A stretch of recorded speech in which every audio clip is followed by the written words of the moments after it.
அனைவருக்கும் வணக்கம். இன்றைய பதிவில் விருந்தோம்பல் பண்பு குறித்து நாம் அறிய இருக்கின்றோம். அதிலும் சிறப்பாக சங்ககால தமிழர்களின் விருந்தோம்பல் பண்பு எவ்வாறு இருந்தது என்பதைத்தான் நாம் அறிந்து கொள்ள இருக்கின்றோம். நம்முடைய சங்ககால தமிழர்கள் தங்களுடைய இல்லத்திற்கு விருந்தினர்கள் யாராவது வந்தால் அவர்களை இன்முகத்தோடு வரவேற்றார்கள்.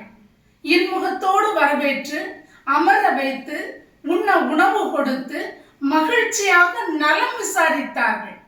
அது மட்டுமல்ல, வருகின்ற விருந்தினர்களின் முகம் மாறுபட்டு விடக்கூடாது என்பதிலே, வேறுபடக்கூடாது என்பதிலே தன்னுடைய முகம் மாறுபடாமல் அவர்களை வரவேற்றிருக்கின்றார்கள்.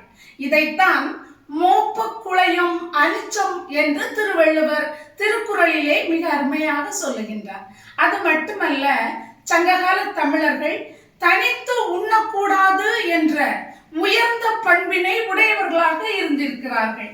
உண்டால் அம்மை இவ்வுலகம் இந்திரர் அமிழ்தம் இயைவதாயினும் இனியது என தமியர் உண்டலும் இலரே என்று அற்புதமாக புறநானூறு எடுத்து சொல்லுகின்றது.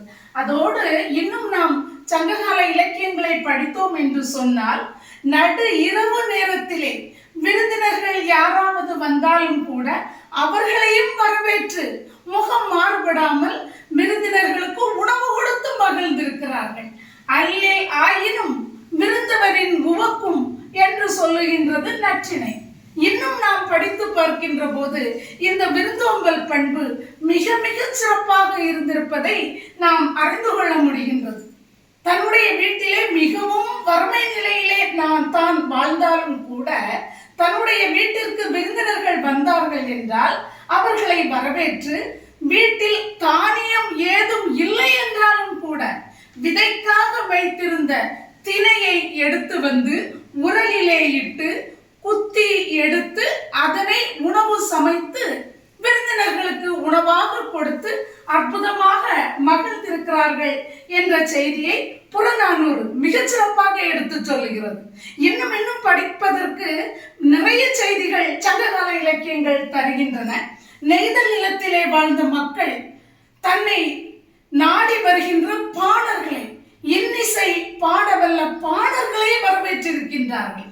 அவர்களை வரவேற்று அவர்களுக்கு சிறு குழல் மீன் கறியும் உணவும் கொடுத்து மகிழ்ந்திருக்கின்றார்கள். இந்த அற்புதமான செய்தியை சிறுபான்றாற்றுப்படை மிகச்சிறப்பாக எடுத்து சொல்லுகின்றது. இன்னும் பாருங்கள், இரவு நேரத்திலே தன்னுடைய வீட்டின் பெரிய வாயிலை, அதாவது முன் கதவினை மூடுவதற்கு முன்னால் வெளியிலே வந்து விருந்து உண்பதற்கு யாரேனும் உள்ளீர்களா என்று கேட்கின்ற பண்பு உடையவர்களாக சங்ககால தமிழர்கள் இருந்திருக்கின்றார்கள். இந்த அற்புதமான செய்தியை குறுந்தொகை நூல் மிகச்சிறப்பாக எடுத்து சொல்லுகின்றது. இவ்வாறாக விருந்தோம்பல் பண்பு நம்முடைய சங்ககால தமிழர்களிடத்தில் மிகவும் சிறப்பாக இருந்திருக்கின்றது. அது வாழையடி வாழையாக இன்றைய காலத்திலும் நாம் அந்த பண்பினை மிகச் சிறப்பாக பின்தொடர்ந்து அதனை நாம் பயன்படுத்தி கொண்டிருக்கின்றோம் என்ற அற்புதமான செய்தியை இந்த நேரத்திலே சொல்லிக்கொள்ள விரும்புகின்றேன். இன்னும் ஒரு செய்தி என்ன என்றால், இந்த பகுதி 10ஆம் வகுப்பு மாணவர்களுக்கு தமிழ் பாடப்பகுதியிலே ஒரு வினாவாக இருக்கின்றது. இயல் 3இல் சங்ககால தமிழர்களின் விருந்தோம்பல் பண்பு குறித்து எழுதுக என்று கூறப்பட்டிருக்கிறது. அதற்கு இந்த கருத்துகள் அத்தனையும் மாணவர்கள் எழுதினாலே போதும், எளிமையாக 8 மதிப்பெண்களை பெற்றுவிடலாம். எனவே மாணவர்களை நன்றாக படியுங்கள், நிறைய